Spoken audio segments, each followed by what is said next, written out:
week. So I wanted to start off just kind of with the schedule. So believe it or not, this is week 7. I mean, we got one more week, right? We're done. So just kind of want to go over what we've got coming up this week and then what will be on slate for next week. So week 7, within your readings, it's covering evidence-based practices. And we talked a little bit about that last week. And as we're doing the FBA. And so we'll be working on part 3, the assignment with the FBA coming up. So that's what we'll be do this Sunday. So again, you need to continue collaborating with your group, and then you'll just submit um, part 3 or step 3 that document, and then I'm going to show that to you here in just a minute. And you'll just have one person submit it on behalf of the group. Then looking ahead at next week, which is the last week of the class, we'll take all the information from steps 1, 2, and 3 of the FBA, and then we will put all that into the behavior intervention plan template and submit that on behalf of the group. And then also next week, you'll have your second reflection, teaching reflection. And so that will wrap us up for this course. So rocking along, and it's went pretty fairly quick. So I'm going to get off of this screen share, this particular page, and go to down to module 2, talk a little bit about it quickly. Looking at week 7, looking at 3. So kind of the directions on this, and it has this in your course shell, but after you analyze your recording of your findings, you'll now complete the part 3. I'm going to pull that up. Give me just a second.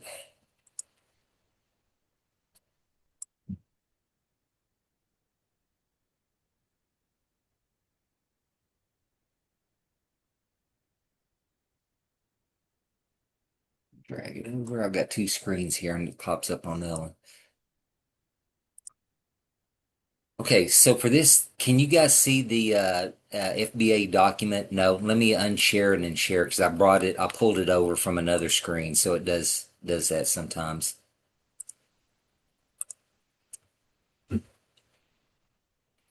You should be able to see it now. Is it good? Okay, Shauna gave me the thumbs up.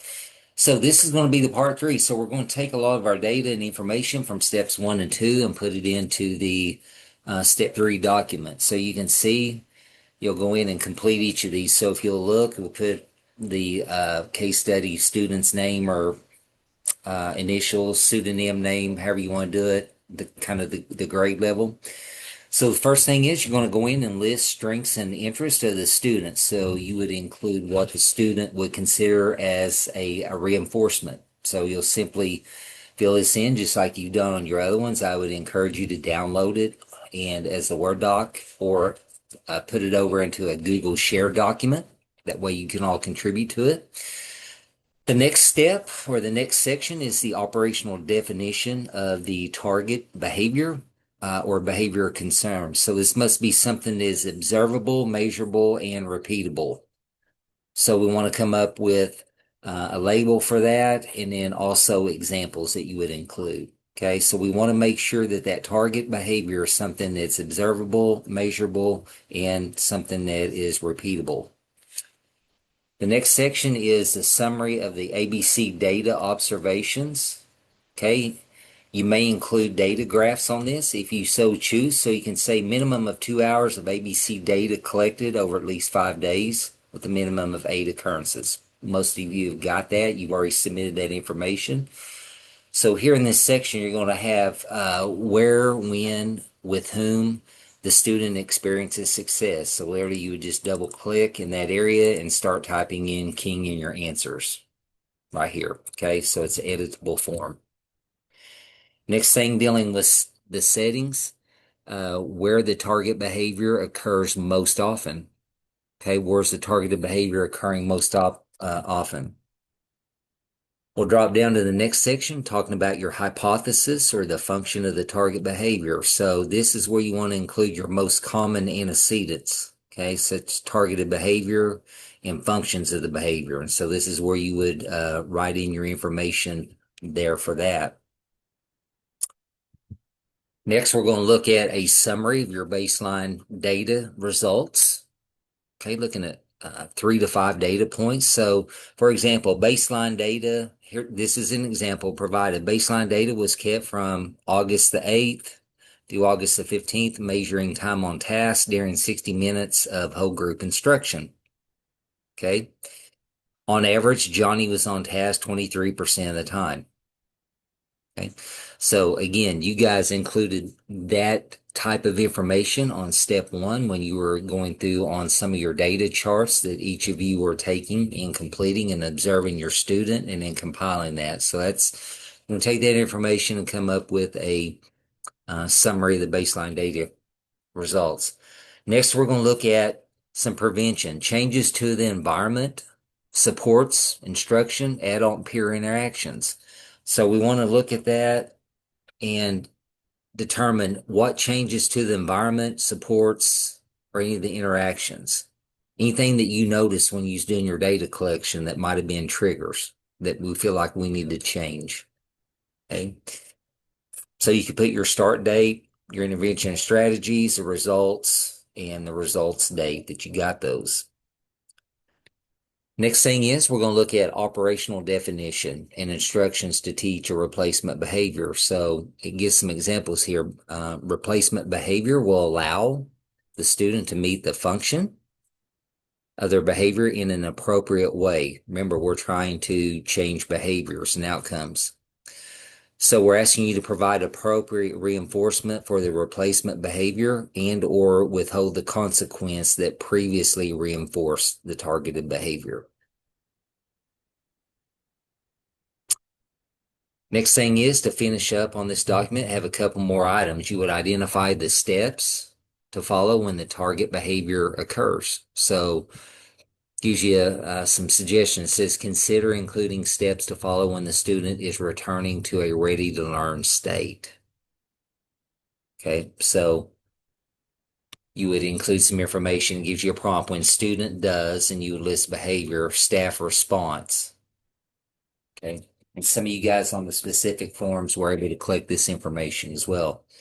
Intervention data, you can include that or attach it with this document. You can make that part of it on intervention data that you have collected or want to provide as part of the document when you submit it. So this would technically, once you had put the FBA together, the document, you would technically review it with a parent and then also provide copies to the parent as well, along with the behavior intervention plan. But once we get this, then we take it to the next step next week, and then we'll put the information in the behavior intervention plan. I'm gonna do a stop share on that.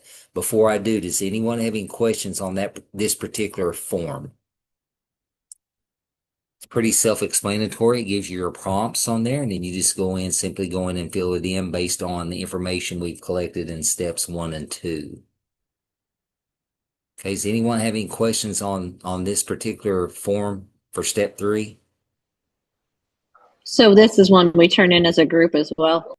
You'll turn it in as a group. So someone from the group will just be responsible for submitting it, and then we go from there, and then everyone gets awarded the points. It will link your names to it. Okay. Again, continue collaborating. I don't know what method you guys have been doing where you convert this into Google as like a shared doc where you all contribute to it. If you've been trying to meet up each week by Zoom or Google Meets to discuss and communicate. So, whatever method has worked for you, I would continue doing it for this one as well. So, any other question on this one before I go over? I'm going to go ahead and pull up the behavior intervention plan template, even though that's next week. Since we're coming to the end of the course, I want to go ahead and just kind of review it as well. Okay, because if you look in the syllabus on the course schedule, the behavior intervention plan is the only assignment really that's not due on a Sunday. It's due on Friday of the 8th week. Okay, so you'll submit this Sunday evening and then turn around and the behavior intervention plan will be due on Friday. Okay, reason we do that a lot of times on the last assignment cut it off a little early because it gives us time to grade, record the grades, and then submit our grades into the department because we have to have it in Monday by noon. I have a question on that one. I am On which having one? surgery on the not this week's, but the next week's that's due on the 10th. I'm having surgery on my foot on the 10th, so I will try to get mine in early Okay. Yeah, so no, that's that fine. Okay. I Okay. No, I appreciate the heads up. Yeah, thank you. All right, I'm gonna quickly jump off of this screen share and I'm gonna go over and pull up another document here. Give me just a second. Let me get it pulled up so I know it's going to share correctly.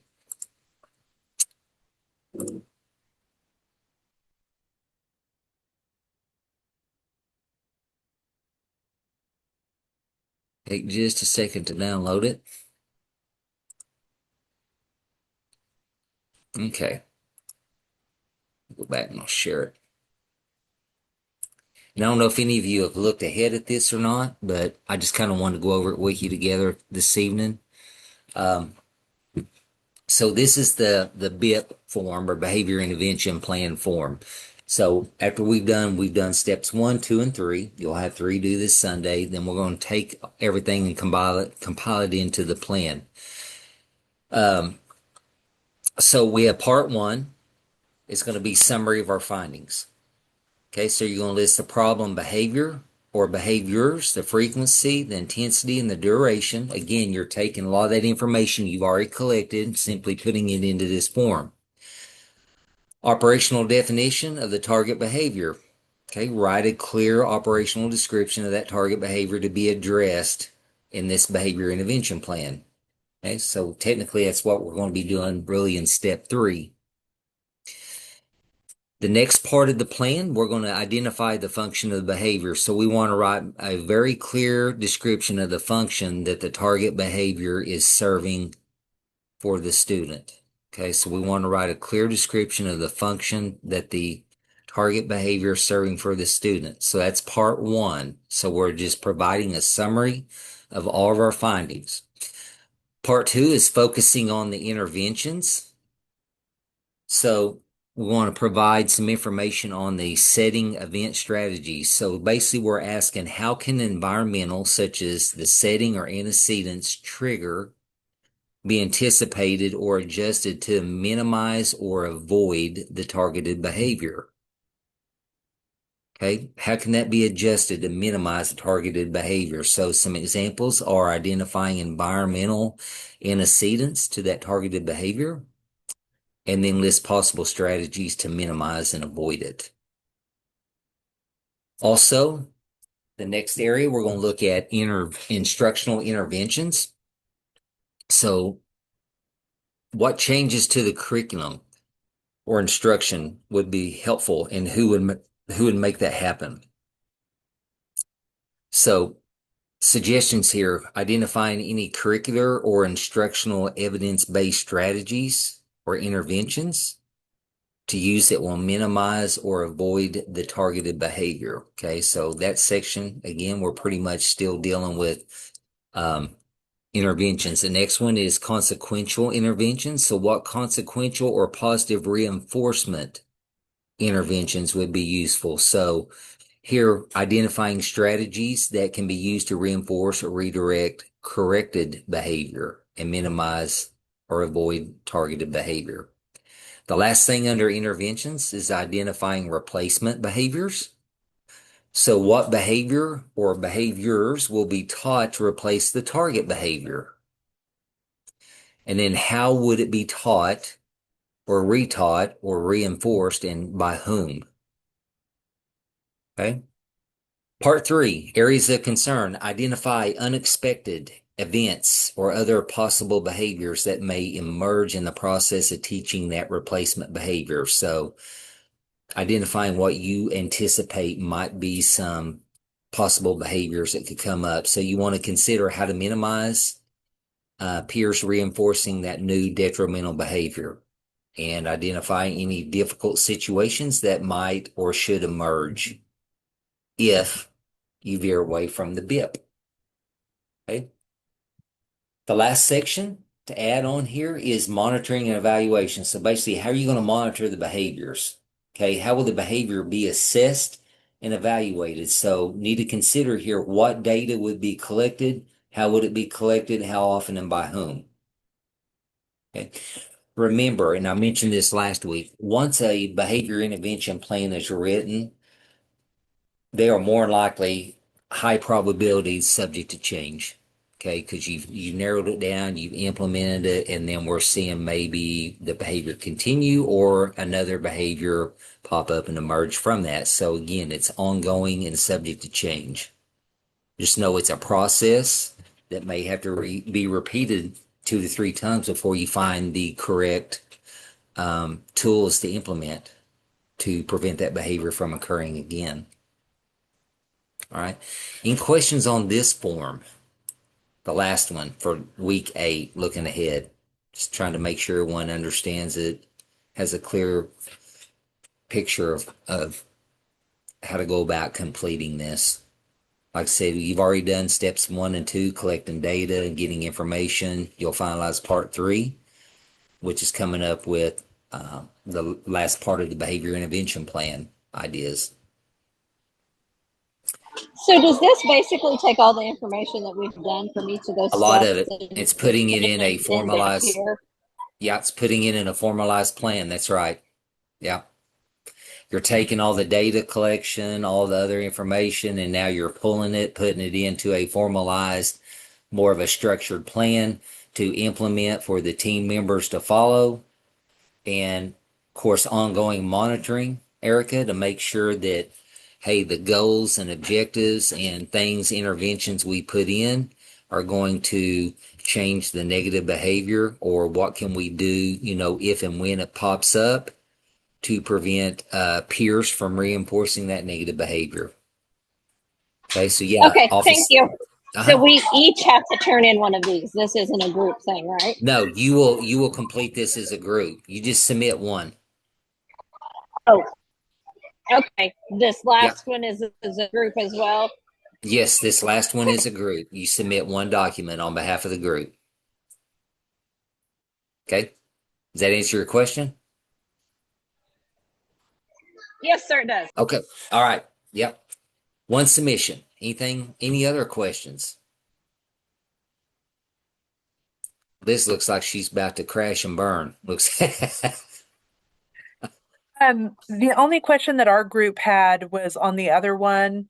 So when it, oh gosh, I think it was in the prevention part, Yeah. when it gave the dates and the Hmm. results, like the date of or result dates. Hmm. How do we determine that? Because is that something that we're going to have to, observe for a kid? You would, yeah. So again, this is kind of a condensed version of the plan. So this would be, you would technically have to observe those dates. So on this, you could simply put, for this assignment, seeing that this isn't a full 16-week course, you could literally go in and put NA at this time. Okay. Okay. Because Okay. again, when we used to do this in a 16-week course, there was a lot more time and to provide those observations and all Right. that. But so again, for this assignment, we're trying to kind of get you familiar with this process, especially for the ones that have never had to be involved in developing or doing an FBA, just so they kind of know some of the steps and are familiar with the parts of the FBA and the BIP. So our group already turned ours in because we met last night. Because Your our BIP? group is a very no, no, no, not the BIP. We turned the step 3 in last Oh, night okay. because it Yeah. was so busy Yeah. that we didn't have dates on there. Do you want us to resubmit it, just putting the No, NA you can in just there? leave it. Okay. You can just leave it like it is. Yeah. Okay. Yeah, Thank that's you. fine. You're welcome. Any other questions? Well, except that Dr. Posey, but Liz and I are in the same group. So I know the dates aren't in there, but we also didn't put any like results from an intervention. So were we supposed to be implementing these, our our proposed ideas for what we would use as interventions and then Yeah, write up some kind of results from that. you could just list those in there, and what you could have put is your suggestions and then anticipated results. Anticipated results. Yeah, Okay. yeah, because Okay. I mean, technically, you don't have time to determine the Right. results or observe them. So you could word it as anticipated results for this intervention are, Got it. and provide Okay. that. Great. Okay, Thank you. you're welcome. Any other questions?